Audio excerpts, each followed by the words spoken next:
Hello, viewers.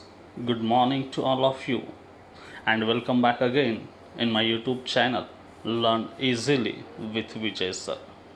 And in today's video lecture, we are going to learn a very funny as well as important poem which is taken from 10th standard English textbook. And the title of our poem is The Twins. The twins मतलब कि जुड़वा होते हैं। तो ये जो poem है the twins, it is written by Henry Sambrooke Leigh. He is a poet of this poem as well as narrator also, मतलब कि उन्होंने इस कविता को हमारे सामने नरेट भी किया है और वह इस कविता के कवि भी है। तो चलिए दोस्तों, किसी भी तरह का समय न गवाते हुए कविता को शुरुआत करते हैं। जैसे कि कविता का टाइटल है द ट्विंस, तो हम सभी को पता है ट्विंस मतलब कि जुड़वा होते हैं। उसे हम लोग इंग्लिश में कह सकते हैं two babies born at the same time to the same mother, मतलब कि एक ही समय एक ही माँ को जो दो बच्चे होते हैं उन्हें ट्विंस कहा जाता है, उन्हें हम जुड़वा भी कहते हैं। देखिए फर्स्ट स्टांजा क्या कहा है। यह एक हास्यास्पद कविता है, ह्यूमरस निर्माण करती है, और इसलिए इस कविता को आप जब पढ़ोगे तो आप इसे सीरियसली मत लीजिएगा कि क्या ये सही में ऐसे हो सकता है। आपको खाली एंटरटेनमेंट करना है और आनंद लेना है इस कविता से, बस इतनी बात आपको ध्यान में रखनी है। चलिए तो फर्स्ट स्टांजा की फर्स्ट 4 लाइन पढ़ते हैं। In form and feature, face and limb, I grieve so like my brother, that folks got taking me for him and each for one another. देखिए यहाँ पर फॉर्म एंड फीचर का meaning दिया है structure and appearance, मतलब कि form and feature को हम हिंदी में रूप और विशेषता कह सकते हैं। अपने शरीर की विशेषताएं और अपना जो रूप होता है वह रूप। फेस एंड लिम, अभी फेस मतलब होता है चेहरा और लिम मतलब होते हैं अपने शरीर के अंग, जिसे हम अवयव कहते हैं। तो यहाँ पर इस कविता के जो कवि है हेनरी सैम्ब्रुक ली, ये हमें यह कविता बता रहे हैं, वो नरेट कर रहे हैं, और उनका एक भाई है जॉन। तो जॉन और हेनरी, इन दोनों की कहानी हेनरी के ज़ुबानी आज हम पढ़ रहे हैं। तो देखिए उन्होंने कहा है in form and feature, face and limb, I grieve so like my brother. तो हेनरी कहते हैं कि जो शरीर के अंग थे, चेहरा था और उसके साथ साथ रूप और शरीर की विशेषताएं, इन सब मामले में, इन सभी चीज़ों में हम दोनों भाई एक जैसे थे, बिल्कुल दिखने में एक जैसे। हमारे बॉडी के सभी अंग, हमारा चेहरा आप फोटो में देख सकते हो, एक फ़ोटो वहाँ पर आपको दिखाई दे रहा है।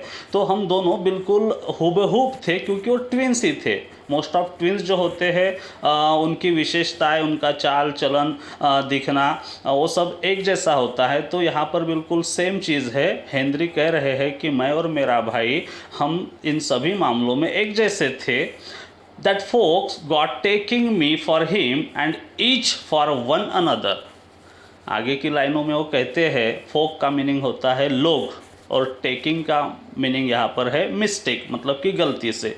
तो जो लोग थे वो लोग क्या करते थे, that folk got taking me for him, मतलब वो मिस्टेकनली, मतलब कि गलती से मुझे जॉन समझते थे और मेरे भाई जॉन को वो हेनरी समझते थे। देखिए यहाँ पर हेनरी हमें इस कविता को हमारे सामने नरेट कर रहे हैं, बता रहे हैं।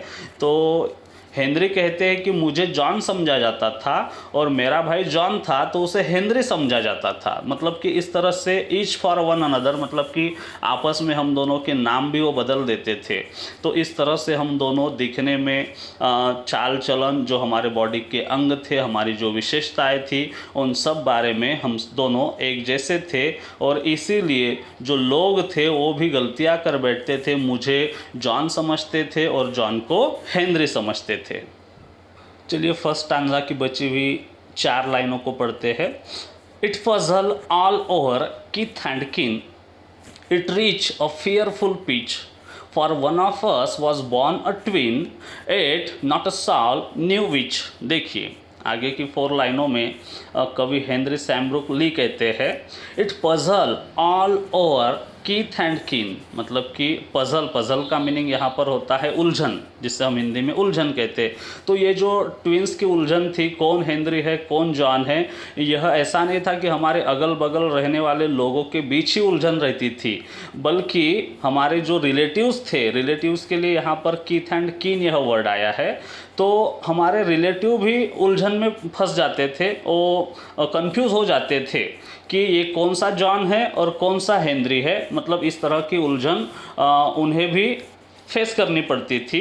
It reach a fearful pitch, और कभी कभी तो ऐसे होता था कि ये जो उलझन रहती थी यह अपने मर्यादा का उल्लंघन कर देती थी। पिच का मतलब है लिमिट या हाइट, मतलब कि मर्यादा, तो उस मर्यादा का भी उल्लंघन कभी कभी हो जाता था, मतलब कि कुछ समझ में ही नहीं आता था कि कौन हेनरी है कौन जॉन है। और आगे कभी कहते for one of us was born a twin, ये तो चीज़ साफ थी कि हम दोनों में से कोई एक ट्विन था, मतलब कि एक जुड़वा था। It not a soul knew which, लेकिन आज तक कोई ये नहीं बता पाया है कि कौन हेनरी है और कौन जॉन है। मतलब कि इस तरह से ये जो कन्फ्यूजन था हमारे अगल बगल रहने वाले लोगों के बीच में ही नहीं था, बल्कि हमारे जो रिलेटिव्स थे उनके बीच भी था। इसके कारण कोई हमें पहचान नहीं पाता था कि इसमें से कौन सा हेनरी है और कौन सा जॉन है।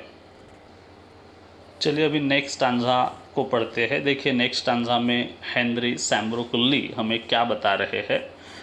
वो कहते हैं, one day to make the matter worse before our names were fixed as we were being washed by nurse we got completely mixed। देखिए ये शुरुआती 4 लाइनों का मीनिंग जानते हैं।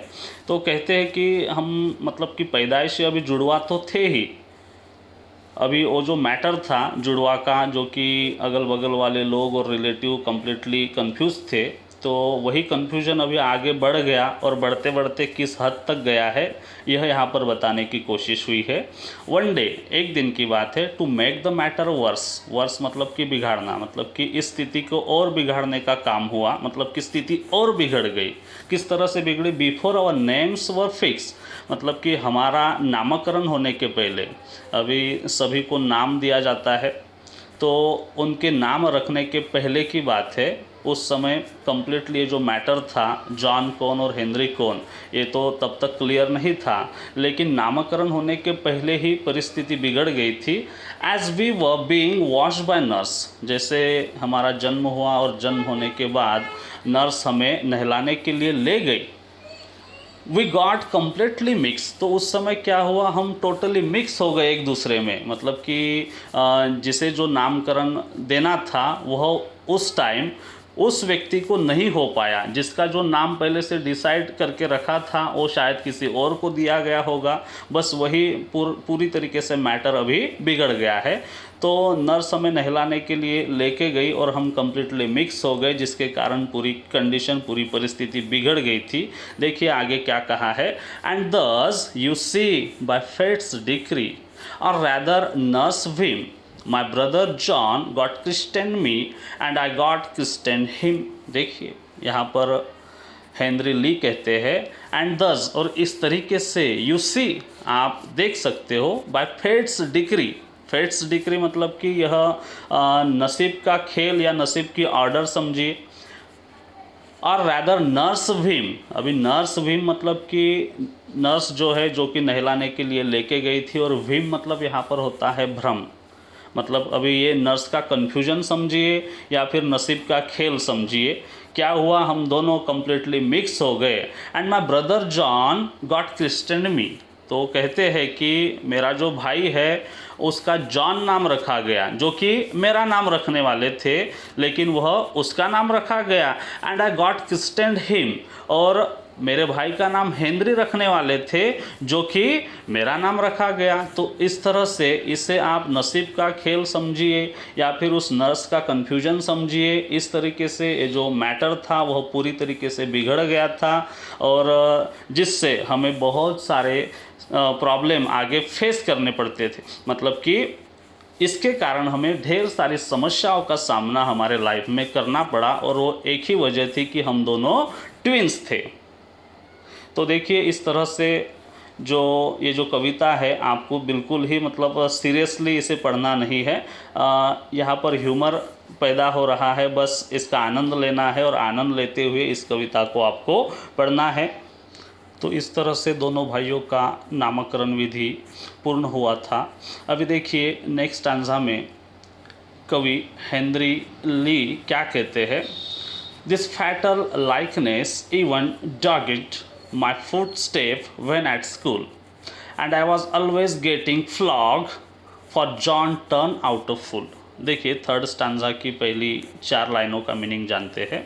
दिस फैटल, फैटल का मतलब है जो भाग्य में लिखा हुआ था। दिस फैटल लाइकनेस इवन डॉग्ड, मतलब कि जो मेरे नसीब में लिखा हुआ था वो मेरा पीछा ही नहीं छोड़ रहा था। डॉग मतलब कि कंटिन्यू फॉलो करना, नियमित रूप से पीछा करते रहना, वो अपने साथ साथ रहना। तो उसे यहाँ पर कहा गया कि मतलब पीछा ही नहीं छोड़ रहा था। जो कुछ मेरे नसीब में लिखा हुआ था वो बिल्कुल मेरा पीछा नहीं छोड़ रहा था। This fatal likeness even dogged my foot step when at school, मतलब कि जब हमारा नामकरण विधि हो गया उसके बाद हम लोग स्कूल जाने लगे, तो जो स्कूल जाने के बाद भी ये जो मेरी मतलब कि भाग्य का लिखा हुआ जो कुछ था वो मेरा बिल्कुल पीछा नहीं छोड़ रहा था। मतलब जो हमारे रिलेटिव्स, हमारे अगल बगल रहने वाले लोग जिस तरह से कंफ्यूज थे, जिस तरह से नर्स के कंफ्यूजन के कारण हम दोनों मिक्स हो गए, बिल्कुल वो कंफ्यूजन और वो परिस्थिति वो स्कूल में भी कंटिन्यू थी। And I was always getting flogged, और ये जो कवि है हेनरी वो बता रहे हैं and I was always getting flog for John turn out of full. Turn out मतलब कि शरारतें करना। तो जिस तरह से जॉन मेरा भाई जो कि ट्विंस था वो स्कूल में बहुत सारी शरारतें करता था और उसके शरारतों के कारण मार मुझे पड़ती थी। And I was always getting flog. Flog होना मतलब कि पिटाई होना। यहाँ पर बिटन अप इस तरह से इंग्लिश में मीनिंग दिया है, इसे हम हिंदी में पिटाई होना कहते हैं। तो स्कूल में जाने के बाद भी परिस्थिति में किसी भी तरह का सुधार नहीं था।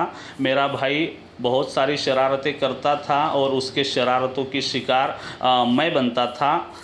अक्सर हमारे जो टीचर्स रहते थे या फिर जिसके साथ वो शरारत करता था उनके द्वारा पिटाई मेरी होती थी। तो इस तरह से स्कूल तक ये सब चीज़ें कंटिन्यू चल ही रही थी। तो इस तरह से कवि की पिटाई होती थी। आगे की 4 लाइनों में देखिए क्या कहा है। I put this question fruitlessly to everyone I knew, what would you do if you were me to prove that you were you. देखिए तो यहाँ पर हेनरी ली कहते हैं I put this question fruitlessly, मतलब कि फ्रूटलेसली का मतलब है निरर्थक रूप से, मतलब कि जिससे कोई आउटपुट तो निकलता नहीं है, उल्टा लोग अपने ऊपर हंसते हैं। तो फिर भी इस तरह का जो सवाल था, आई पुट दिस क्वेश्चन, मेरी जो फीलिंग्स थी वो फीलिंग्स मैं एक सवाल के माध्यम से लोगों के सामने रखता था।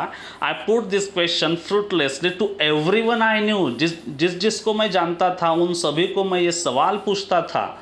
What would you do if you were me to prove that you are you, मतलब कि आप अगर मेरी जगह होते तो आप क्या करते कि आप हो और जो दूसरा है वो आप नहीं हो। इस तरह से ये साबित करने के लिए कि इफ़ यू वर मी, अगर आप मेरे जगह पे होते, to prove that you were you, मतलब कि आप हेनरी हो, आप जॉन नहीं हो। यह प्रूव करने के लिए, यह साबित करने के लिए अगर आप मेरी जगह पे होते तो आप क्या करते। इस तरह का सवाल मैं मेरे घर वालों को, मेरे रिलेटिव्स को, हमारे अगल बगल रहने वाले लोगों को, और उसके बाद जब स्कूल में मेरी पिटाई होती थी तो हमारे स्कूल के टीचरों को भी मैं करता था। लेकिन वहाँ से मुझे किसी भी तरह का सेटिस्फाइड आंसर नहीं मिलता था। इस तरह से यहाँ पर कवि हेनरी ली ने इस स्टांजा के माध्यम से अपनी परेशानी जताने की कोशिश की है।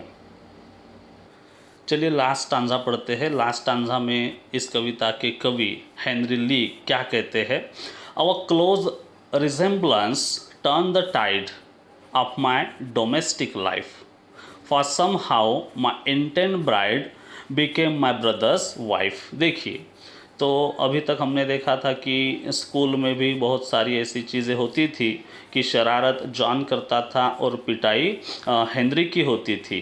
तो अभी स्कूल लाइफ तो ख़त्म हो गई, अभी यह इनकी शादी की उम्र हो गई। तो शादी की उम्र होने के बाद अभी क्या हुआ, देखिए कवि बता रहे हैं, आवर क्लोज रिजेम्बलेंस, मतलब कि हमारे अंदर की इतनी सारी जो समानता थी हम दोनों भाइयों में, क्लोज रिजेम्बलेंस मतलब कि ढेर सारी समानताएं थी, जिसके कारण क्या हुआ, turn the tide of my domestic life, जिसके कारण हमारा जो पारिवारिक जीवन था वो पारिवारिक जीवन भी इससे बहुत ज़्यादा प्रभावित हुआ।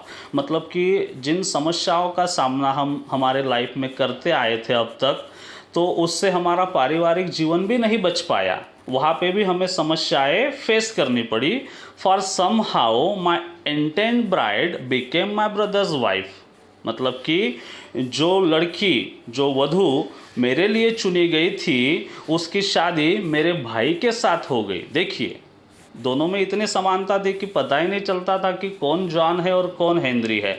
तो शादी हेनरी की होने वाली थी, हेनरी के लिए लड़की का चयन किया गया था, वह हेनरी की वधू बनने वाली थी। लेकिन हुआ क्या, दोनों में इतनी समानता थी कि जिसके कारण वह हेनरी की वाइफ न बनते हुए जॉन की वाइफ बन गई। देखिए, मतलब किस तरह से यहाँ पर एक के बाद एक इस तरह के उदाहरण दिए हैं कि ट्विंस को अपने लाइफ में इस तरह की समस्याओं को फेस करना पड़ सकता है।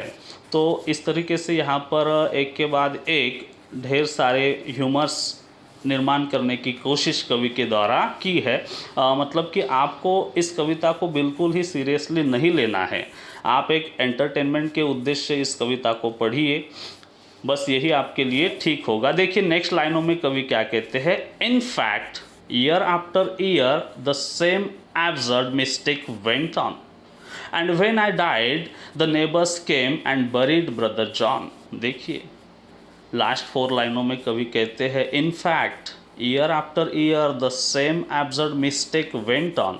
एब्सर्ड मिस्टेक मतलब कि मूर्खतापूर्ण हरकत, मूर्खतापूर्ण गलतियाँ जो कि आज तक होती आई थी, वो सालों साल इस तरह से चलती रही, उनमें किसी भी तरह की सुधारना नहीं हुई। गलतियाँ वो करता था, परेशानी मुझे झेलनी पड़ती थी। मतलब कि चोरी वो करे और पुलिस स्टेशन में मुझे जाना पड़ता था, पुलिस के डंडे मुझे खाने पड़ते थे। तो इस तरह से जैसे कि 2 बैग्स होती है और अगर वो बिल्कुल सेम कंपनी की हो तो वहाँ पर हमें पता नहीं चलता है कि कौन सी बैग किसकी है, इसीलिए हम उसके ऊपर नाम डालते हैं या फिर कहीं पर कागज़ चिपका देते हैं, जिसके कारण हम अपने बैग को पहचान सके। तो बिल्कुल यहाँ पर अभी किसी के ऊपर सिंबल तो नहीं लगा सकते कि उनके चेहरे पर लिख दे माथे पर कि ये जॉन है, ये हेनरी है। तो इसीलिए ट्विंस होने के कारण इन्हें ढेर सारी समस्याओं का सामना अपने लाइफ में करना पड़ा। और वो कहते हैं कि सालों साल ये मूर्खतापूर्ण हरकत चलती थी और जिसके कारण हमें समस्याएं निर्माण अपने लाइफ में होती रहती थी। लास्ट लाइनों में वो कहते हैं, एंड व्हेन आई डाइड, और हेनरी कहते हैं कि जब मैं मरा, the neighbours came and buried brother John, तो जब मैं मरा तो उसके बाद हमारे अड़ोसी पड़ोसी इकट्ठा हुए और वो मेरे भाई को दफनाए। बरीड करना मतलब कि दफन कर देना। अभी देखिए ये जो लाइन है, when I died the neighbours came and buried brother John, यह हाइपरबोली इस फिगर ऑफ स्पीच का उदाहरण है। यहाँ पर अतिशयोक्ति बताई गई है। इस तरह का मतलब ये जो घटना यहाँ पर घटित हुई कि हेनरी मर गए थे और लोग आए और उन्होंने जॉन को उठा के ले गए और उस जॉन को ही दफना दिया, तो इस तरह से ये सब चीज़ें पॉसिबल तो है नहीं। लेकिन यहाँ पर ह्यूमर निर्माण करने के लिए कवि के द्वारा इस तरह के लाइनों का इस कविता में यूज़ किया गया है। इसलिए आप इसे एंटरटेनमेंट के तौर पे अगर आप लेते हो तो आपके लिए सही होगा। और यह जो लाइन है, when I died the neighbours came and buried brother John, यह हाइपरबोली इस फिगर ऑफ स्पीच का उदाहरण है। और वो कहते हैं कि जब अंत में मेरी मौत हुई तो मेरे पड़ोसी आए और मेरे भाई को उन्होंने दफना दिया। तो इस तरह से ये जो कविता थी the twins, which is written by Henry Sambrooke Leigh, यहाँ पर ख़त्म होती है। मुझे उम्मीद है कि ये कविता आपको बेहद पसंद आई होगी। बहुत सारा एंटरटेनमेंट इस कविता के माध्यम से आपका हुआ होगा। अगर आपको ये कविता पसंद आई हो तो मेरे चैनल को लाइक करें, सब्सक्राइब करें और मेरे वीडियो को आपके दोस्तों के साथ, रिश्तेदारों के साथ शेयर भी ज़रूर करें। Thank you so much.